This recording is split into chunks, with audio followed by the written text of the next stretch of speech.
So WhatsApp guys, কেমন আছেন আপনারা? আশা করি সকলেই ভালো আছেন। সো M590 এমন একটি গান, এই গান যদি একবার চালানো শিখে যান তাহলে শর্ট রেঞ্জের ফাইটে আপনাকে কেউ হারাতে পারবে না। আপনি M590 এর কিং হয়ে যাবেন। আজকে আমরা RSK ব্লেডের হোয়াটসঅ্যাপ নাম্বারে মেসেজ করব এবং তার কাছে জেনে নেব কিভাবে M590 চালাতে হয়। আপনারা অনেকেই বলতে পারেন আমি RSK ব্লেডের হোয়াটসঅ্যাপ নাম্বার কই পেলাম। আসলে এটা একটা সিক্রেট বিষয়, আপনাকে বলা যাবে না। আমরা অনেক টুর্নামেন্টে দেখেছি RSK ব্লেড কিন্তু একাই একটা স্কোয়াডকে এলিমিনেট করে দেয়। RSK ব্লেডের এই ক্লিপটা আগে দেখুন। হেডশট কানেক্ট হবে ব্লেডের সাইড থেকে প্রথম, দ্বিতীয় নক ব্লেডের সাইড থেকে আরেকটা শট, ব্লেডের সাইড থেকে নাম্বার নক এবং ব্লেড আসলে পুরা স্কোয়াডকে তোরে করে রাখে দিতে আরেকটা নক RSK ব্লেডের এই গেম প্লে দেখে আমি RSK ব্লেডকে মেসেজ করি হ্যালো ভাই। সে মেসেজ সিন করে বাট কোনো রিপ্লে দেয় না। তারপর দুঃখ বিলাস মন নিয়ে আমি তাকে আবারও মেসেজ করি কেমন আছো ভাই। এবার সে মেসেজ সিন করে, তার অনেক সময় পর সে মেসেজের রিপ্লে দেয় আলহামদুলিল্লাহ ভালো। RSK ব্লেড ভাই আমাকে জিজ্ঞাসা করে তুমি কেমন আছো, তারপর আমি লিখে দেই আলহামদুলিল্লাহ ভালো। তারপর আমি ভাইয়াকে বলি ভাইয়া একটা হেল্প করতে পারবেন। তারপর ভাইয়া অনেক সময় পর বলে কি হেল্প বলো। তারপর আমি তাকে বলি ভাইয়া আপনি কি আপনার মতো আমাকে M590 চালানো শিখাবেন। RSK ব্লেড আমাদেরকে বলে কিছু টিপস আছে, এইগুলো ইউজ করলে তুমি আগের থেকে অনেক ভালো চালাতে পারবে। তারপর আমি বলি কি টিপস ভাইয়া বলা যাবে। তারপর ভাইয়া আমাকে রিপ্লে দেয়। RSK ব্লেড বলে M590 ভালো চালানোর জন্য 5টা টিপস আছে। আর প্রথম টিপসটা আমাদেরকে দিয়ে দেয় ক্যারেক্টার কম্বিনেশন। চলো এবার ক্যারেক্টার কম্বিনেশনটা আমরা দেখে আসি। প্রথমে অ্যাক্টিভ ক্যারেক্টার হিসেবে ইউজ করতে হবে অস্কার অথবা তাৎসুয়া। আর 2 নাম্বার ক্যারেক্টার হিসেবে ইউজ করতে হবে নিকিতা। আর 3 নাম্বার যে ক্যারেক্টারটা আছে সেটা ইউজ করতে হবে অলিভিয়া। এবং 4 নাম্বার যে ক্যারেক্টারটা আছে ওটা অবশ্যই আমাদেরকে জোসেফ ইউজ করতে হবে। শর্ট রেঞ্জের ফাইটের জন্য জোসেফ অলওয়েজ বেস্ট। দেন সে আমাদেরকে দ্বিতীয় টিপসটা দেয় M590 সেন্সি। এখন তুমি বলতে পারো আমার তো সেন্সি লাগবে না, কারণ আমি আমার ফোনের ডিপে ইউজ করি, আমার সেন্সি অনেক হাই হয়ে গেছে। কিন্তু এটা তোমাদের একদম একটা ভুল ধারণা। দেখো আমি কিন্তু আমার ফোনের হাই সেন্সিভিটি ইউজ করি, কিন্তু আমি শর্ট মারতেছি, দেখো সবগুলো শর্ট কিন্তু মিস হয়ে যাচ্ছে।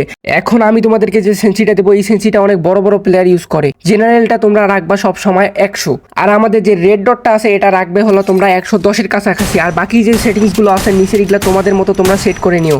এখন দেখো আমি শর্ট মারতেছি, আমাদের কিন্তু সবগুলো শর্ট কিন্তু কানেক্ট হচ্ছে, একটা শর্টও কিন্তু আমার কিন্তু মিস যাচ্ছে না। দেন সে আমাদেরকে 3 নাম্বার ট্রিকটাও দিয়ে দেয়। 3 নাম্বার ট্রিকটা হলো গ্লুয়াল ট্রিক। চলো এবার গ্লুয়াল ট্রিকটাও দেখে আসি।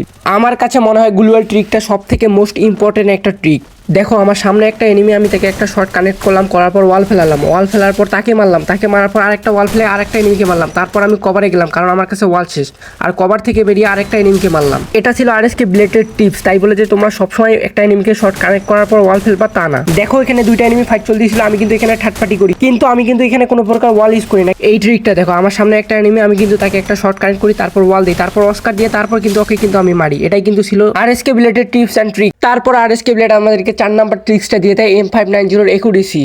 এখন তোমাদের প্রশ্ন হলো কিভাবে তোমরা একুরেসি বাড়াবা, তাই তো? হ্যাঁ, তোমরা ট্রেনিং এ চলে আসবা। ট্রেনিং এ আসার পর এই যে একগুলা ম্যান দেখতেছো যারা অটোমেটিকলি চলে, এই ম্যানগুলোকে তোমরা মারবা। এই ম্যানগুলোকে মারতে থাকবা মারতে থাকবা মারতে থাকবা। মানে কি বলবো, মানে প্র্যাকটিসের কখনো কোনো শেষ হয় না। মানে যত প্র্যাকটিস করবা তত ভালো তোমরা শর্ট কানেক্ট করতে পারবা। একুরেসি বাড়ার জন্য তোমরা বিয়ার র্যাঙ্কে সোলো ভার্সেস স্কোয়াড স্টার্ট দিতে পারো। এই ট্রিক্স অ্যান্ড ট্রিক্সটা দিয়েছিল আমাকে কুট্টুস। যত তোমরা সোলো ভার্সেস স্কোয়াড খেলতে পারবা তত তোমাদের মাঝে একটা মাইন্ডসেট তৈরি হবে, আর এই মাইন্ডসেট থেকে তোমরা বুঝতে পারবা কিভাবে গেম প্লে করতে হবে। একুরেসি বাড়ার জন্য তোমরা এই ক্রাফল্যান্ড ম্যাপটা খেলতে পারো। আগে এই গেম প্লেগুলো দেখো।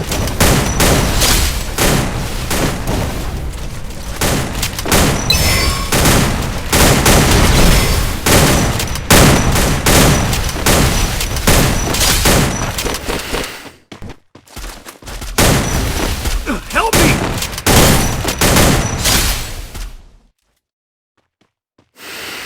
Thanks. Help me!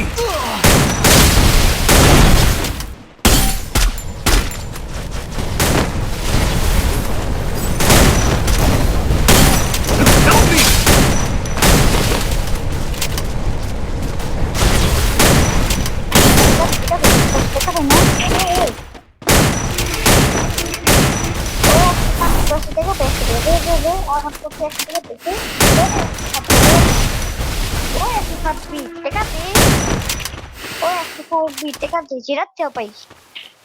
Oi, Benten, teka din naman.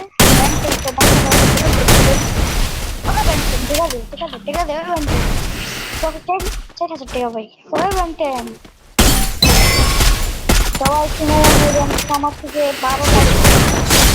আমার গেম প্লে দেখে হয়তো বা নর্মাল প্লেয়ারের মতো লাগতেছে, হ্যাঁ এটা লাগবেই, কারণ আমি মোবাইল চার্জে লাগাই গেম খেলতেছিলাম, আর চার্জে লাগাই গেম খেললে আমার মোবাইল একটু ল্যাগ দেয়। এখন তাহলে বলি তোমরা এই ক্রাফল্যান্ড ম্যাপটা কই পাবা। প্রথমে তোমরা ক্রাফল্যান্ডে চলে আসবা, ক্রাফল্যান্ডে আসার পর একটু নিচে স্ক্রল করলে দেখতে পারবা যে এই ক্রাফল্যান্ডের ম্যাপটা, এই ক্রাফল্যান্ডের ম্যাপটা স্টার্ট দিবা, তাহলে তোমরা ওই ম্যাচটাতে চলে যাবা। আর ওই ম্যাচগুলো খেললে কি হবে, তোমাদের একুরেসি অনেক বাড়বে। 5 নাম্বার ট্রিক্স অ্যান্ড ট্রিক্সটা আমাদেরকে দেয় RSK ব্লেড M590 দিয়ে বেশি বেশি প্র্যাকটিস করা। মানে এত সময় ধরে যে আমি তোমাদেরকে এই ভিডিওতে যা যা শিখালাম সবগুলো পয়েন্ট তোমরা নোট করো খাতায়, যদি তোমরা সিরিয়াস হয়ে থাকো। নোট করার পর এই সবগুলো পয়েন্ট তোমরা দেখো, দেখার পর প্র্যাকটিস করা শুরু করে দাও। 5 নাম্বার টিপস অ্যান্ড ট্রিক্সটা আমি নিজেও মানি। আসলে যতগুলো ভালো প্লেয়ারই হোক না কেন, তারা কিন্তু প্র্যাকটিস করবে। মনে করো তারা যে 3 ঘন্টা টুর্নামেন্ট খেলে, তাহলে তারা মনে করো 2 ঘন্টা প্র্যাকটিস করবে। তো গাইস, তোমাদেরকে ভিডিওটা কেমন লেগেছে তোমরা চাইলে আমাকে কমেন্টে জানাতে পারো। ভিডিওটা ভালো লাগলে অবশ্যই সাবস্ক্রাইব করবে, আর হ্যাঁ নেক্সট কি টাইপের ভিডিও বানাবো সেটা চাইলে তুমি আমাকে জানাতে পারো। তো গাইস, সবশেষে একটা কথা বলবো, আল্লাহ হাফেজ।